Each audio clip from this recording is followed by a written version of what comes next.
धर्मनगरी प्रयागराज में संगम किनारे इन दिनों लगा हुआ है आस्था का मेला महाकुंभ।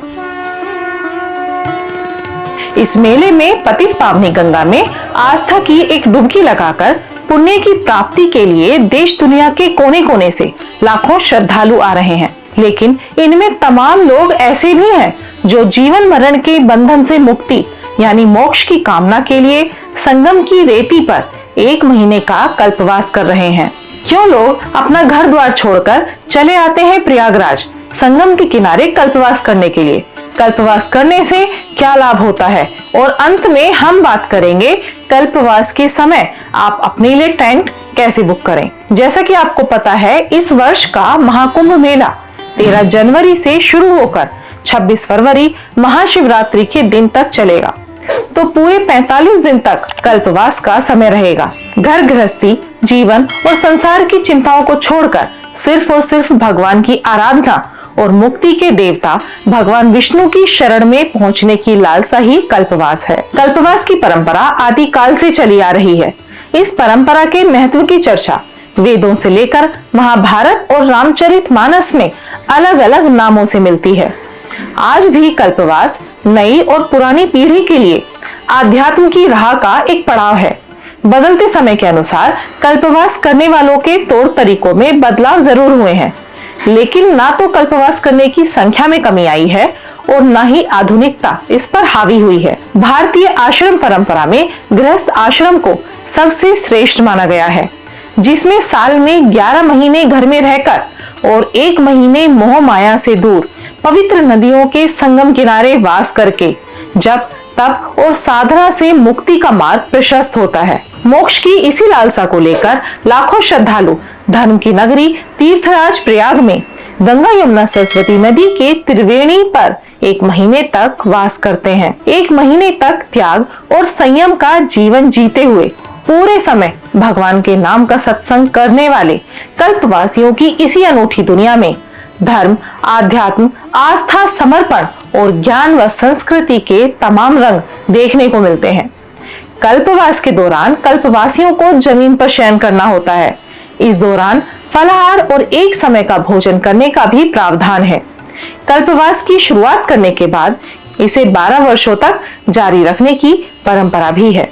सुबह से शाम तक सिर्फ और सिर्फ भगवान का गुणगान, कभी भजन के जरिए तो कभी पूजा आराधना यज्ञ जप तप और स्नान ध्यान के जरिए पूरा 1 महीना भगवान को समर्पित करना कल्पवास कहलाता है। मान्यताओं के अनुसार प्रयाग में सूर्य के मकर राशि में प्रवेश करने के साथ शुरू होने वाले 1 मास के कल्पवास से 1 कल्प अर्थात ब्रह्मा जी का 1 दिन जितना पुण्य मिलता है। आइए अब हम जानते हैं कल्पवास के क्या क्या नियम हैं। जो भी मनुष्य गृहस्थ कल्पवास का संकल्प लेकर आता है उसे यहाँ साधु संतों या खुद की बनाई पनकुटी या झोपड़ी टेंट में रहना होता है। लेकिन आज के समय में ऐसे तमाम पुरोहित हैं जो झोपड़ी की व्यवस्था कर देते हैं। कल्पवास के समय 1 बार भोजन किया जाता है। धैर्य अहिंसा का पालन करते हुए भक्ति में लीन होना पड़ता है। पद्म पुराण में कल्पवास के बारे में बताया गया है कि संगम तट पर वास करने वालों को सदाचारी शांतचित्त और जितेंद्रिय होना चाहिए। कल्पवास के दौरान 3 कार्य तय किए गए हैं: जप तप होम हवन और दान। कल्पवास करने वाले व्यक्ति की दिनचर्या गंगा स्नान और पूजा अर्चना से शुरू होती है। इसके बाद देर रात तक भजन कीर्तन प्रवचन सत्संग जैसे आध्यात्मिक कार्यों में सम्मिलित रहना पड़ता है। अब हम जानेंगे कल्पवास का महत्व क्या है। मत्स्य पुराण में बताया गया है कि जो भी व्यक्ति कल्पवास का संकल्प लेते हैं वह अगले जन्म में राजा बनते हैं, लेकिन जो मोक्ष की अभिलाषा लेकर यहाँ आते हैं वह जीवन मरण के चक्र से मुक्त हो जाते हैं। धार्मिक ग्रंथों में यह भी बताया गया है कि प्रयाग के माघ में स्नान के दौरान 3 बार स्नान करने से पृथ्वी पर 10,000 अश्वमेध यज्ञ के फल के बराबर पुण्य मिलता है। महाभारत के प्रसंग में मार्कंडेय ऋषि युधिष्ठिर से कहते हैं कि राजन, प्रयागराज तीर्थ सब पापों का नाश करने वाला है। जो भी व्यक्ति प्रयाग में 1 महीना इंद्रियों को वश में करके स्नान ध्यान और कल्पवास करता है उसके लिए स्वर्ग का स्थान सुनिश्चित हो जाता है। अब हम जानेंगे कल्पवास के टेंट बुक कैसे करें। देखिए, सबसे पहले कल्पवास टेंट करने के लिए मेला क्षेत्र में एक टेंट लेना पड़ता है, जिसे कल्पवास टेंट कहा जाता है। जहाँ जहाँ पर कुंभ मेला लगता है वहां पर आपको पुरोहित मिलेंगे। उनसे संपर्क करने के बाद आपको कल्पवास करने के लिए टेंट पूरे महीने तक मिल जाता है, वो भी कम से कम पैसों में।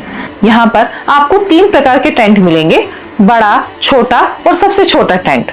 इनके रेट साइज के हिसाब से अलग अलग है, जैसे कि बड़ा टेंट 10,000 से लेकर 20,000 तक है, छोटा टेंट 5,000 से लेकर 8,000 तक है और सबसे छोटा टेंट 3,000 से लेकर 5,000 तक मिल जाता है। एक टेंट के अंदर आप लोग जितना रुकना चाहे उतना रुक सकते हैं, वो आपके ऊपर है। और टेंट के अंदर बिजली, पानी आदि की सुविधा भी मिल जाती है। त्रेता युग में भगवान राम, द्वापर में भगवान कृष्ण व धर्मराज युधिष्ठिर ने भी यहाँ कल्पवास किया था। पुराणों के मुताबिक ब्रह्मा जी ने तीर्थराज प्रयाग में दशा अश्वमेध यज्ञ के जरिए सृष्टि की रचना की थी। सर्व कल्याण के देवता भगवान भोले शंकर यहाँ कई रूपों में विद्यमान हैं। मुक्ति के देवता भगवान विष्णु यहाँ गंगा, यमुना और सरस्वती के त्रिवेणी संगम में साक्षात वास करते हैं।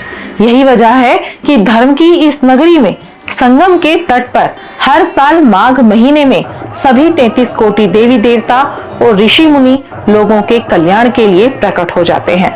इनकी मौजूदगी यहाँ के कण कण में भक्ति और आध्यात्म की ऐसी विलक्षण ऊर्जा पैदा कर देती है कि कल्पवास करने वाले श्रद्धालुओं का रोम रोम भक्ति के सागर में डूब जाता है। मैं उम्मीद करती हूँ मेरी आज की वीडियो आपको जरूर पसंद आई होगी। अगर आप हमारे चैनल पर नए हैं तो प्लीज चैनल को सब्सक्राइब करें, वीडियो को अपने दोस्तों को आगे शेयर करें, जिससे और लोगों तक भी इसकी जानकारी पहुंच सके। और ऐसी ही वीडियोस के साथ देखते रहिए हमारा चैनल धर्म यात्रा। नमस्कार।